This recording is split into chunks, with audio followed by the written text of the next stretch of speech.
Sudarshana Vishnu tax நேயர்கள் அனைவருக்கும் அன்பான வணக்கம்.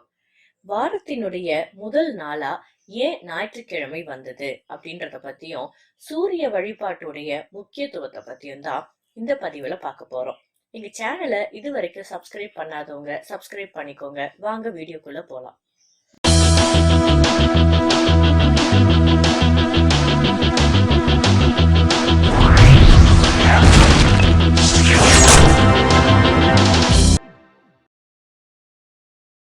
இந்த உலகத்துக்கே ஒளி வீசக்கூடிய சூரியனுடைய நாள் தான் ஞாயிற்றுக்கிழமை.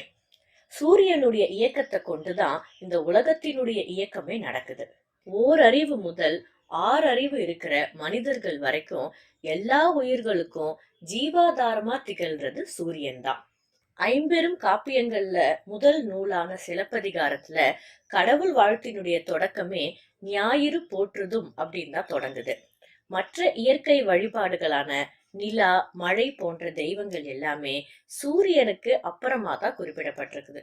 சூரிய உதயத்துக்கு முன்பே காலையில கண் விழிச்சு அன்றாட கடமைகளை செய்யணும். மனிதர்கள் மட்டும் இல்லாம எல்லா உயிர்களுமே சூரிய உதயத்தின் போதுதான் கண் விழிக்குது. உலகத்தினுடைய இருளை போக்குறதுக்கு தேவையான ஜோதிய உருவாக்குறது சூரியன் தான் அப்படின்னு யஜுர்வேதத்துல சொல்லப்பட்டிருக்குது. ஆதி நாள் முதல் இன்றைய காலகட்டம் வரைக்கும் அகிலம் முழுவதும் சூரிய வழிபாடு நடந்துகிட்டு தான் இருக்குது. சூரியன் தான் இந்த உலகத்தினுடைய முதல்வன் அப்படின்னு வேதங்கள்ல சொல்லப்பட்டிருக்குது.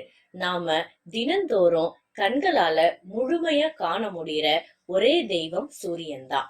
அதனால சூரியனை முன்னிலைப்படுத்தி பல மந்திரங்கள் ரிக்வேதத்துல சொல்லப்பட்டிருக்குது.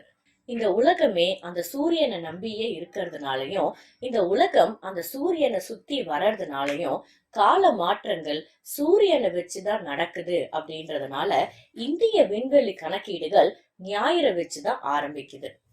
அதனாலதான் சூரியனுக்குரிய நாளான ஞாயிற்றுக்கிழமைய வாரத்தின் முதல் நாளா ஏற்படுத்தியிருக்காங்க. இந்த வீடியோ உங்களுக்கு பிடிச்சிருந்ததுன்னா உங்க ஃப்ரெண்ட்ஸ் ரிலேட்டிவ்ஸ்க்கு ஷேர் பண்ணுங்க. இது வரைக்கும் எங்க சேனலை சப்ஸ்கிரைப் பண்ணல அப்படின்னா மறக்காம சப்ஸ்கிரைப் பண்ணிக்கோங்க. இதே மாதிரி இன்னொரு தகவலோட நான் உங்களை அடுத்த வீடியோல சந்திக்கிறேன். நன்றி, வணக்கம்.